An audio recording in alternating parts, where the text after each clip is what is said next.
بسم الله الرحمن الرحيم. جريمة بالموبايل تدخلك السجن وتعمل لك غرامة وتبهدلك. ايه انواع الجرائم اللي موجودة؟ حصرناهم 5 ولا 6 ولا 7، شوية جرائم كده هنتفرج عليهم بتعملهم بالموبايل توديك في داهية.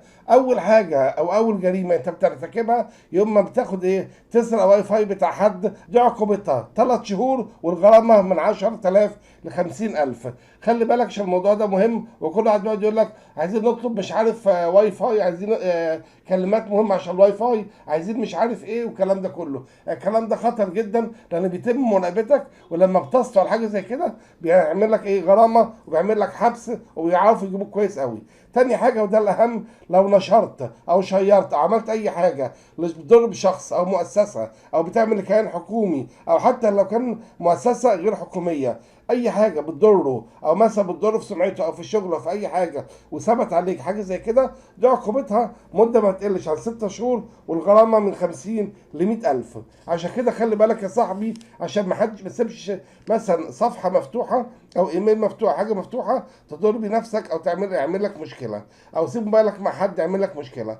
طب تالت حاجه، لو عملت تزوير تمام في ايميل، ايه موضوع التزوير في الايميل ده؟ موضوع التزوير في الايميل ده مهم جدا، لان انت ممكن حد يزور ايميل يضر بيه حد. يعني ايه يزور ايميل؟ ممكن تعمل ايميل فيش مشكله بالنسبه لك. طب انت لو عملت ايميل وضريت بيه حد، تواصل اجتماعي وضريت بيه حد، عملت اي حاجه عشان تضر بيه حد، سواء ضريت شخص، جهه حكوميه غير حكوميه، كل الكلام ده بيتعمل عليه مشكله كبيره جدا.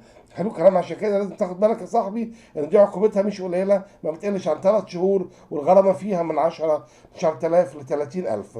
وخلي بالك ان اختراق البريد الالكتروني نفسه او الموقع دي مشكله كبيره جدا. خلي بالك ان الهاكرز هنا اللي بيعملوا اختراق للايميل او للمواقع دول عقوبتها دلوقتي، زمان كانت نسابه اول ما طلع زمان قوي، لكن دلوقتي بقى لها عقوبه ما بتقلش تمام عن شهر وغرامه من 50 ل 100,000. الكلام ده تم نشره لاي حد كان عايز يشوف او اي حد عايز يعرف.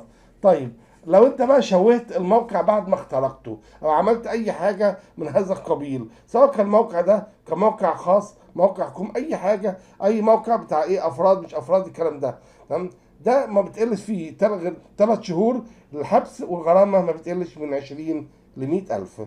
طيب لو اخترقت موقع تاني من اجهزه الدوله، خد بالك احنا اتكلمنا لو اخترقت موقع عادي بتاع شخص بتاع مؤسسه حاجه زي كده، لكن تعالى اتكلم بقى هنا على اجهزه الدوله. الموضوع ده تاني مهم، مفيش حاجه اسمها 3 شهور ومن 20,000 ل 100,000 والكلام الفاضي ده، لا. لو اخترقت موقع من اجهزه الدوله، اخترقته بس تمام، او عملت فيه اي حاجه او مشكله، دي ما بتقلش مده الحبس فيه عن 2 سنين، وغرامه ما بتقلش من 50 ل 200,000. ودي اكبر غرامه موجوده، عشان دي اجهزه الدوله ويجب الحفاظ عليها ويجب اسرارها ما تطلعش كده ولا كده.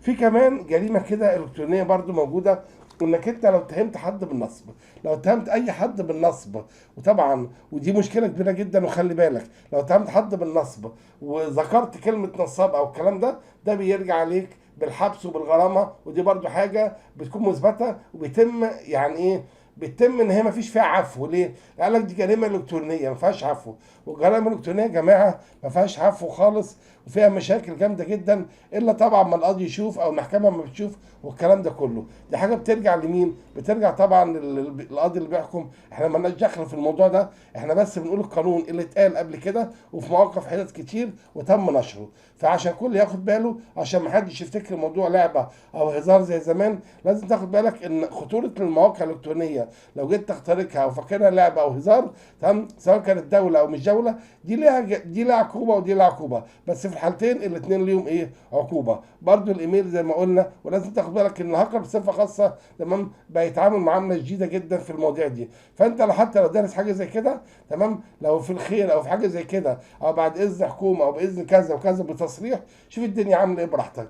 لكن لازم تكون عارف ان الواي فاي هي كمان منضافه للكلام ده، وتاخد بالك من كل الكلام ده. انا ذكرت كل حاجه عن الجرائم الالكترونيه، انت ونصيبك بقى، وانت عايز تسمع كلام وعايز تطلع، بقيه الحاجه موجوده اهي قوانين لو عايز تقرا او تعمل اي حاجه من هذا القبيل. لو ليك اي سؤال قول في التعليقات وانا هرد عليه، لو في حاجه مش واضحه اعذرني تمام. وشكرا لكم وربنا يوفقكم.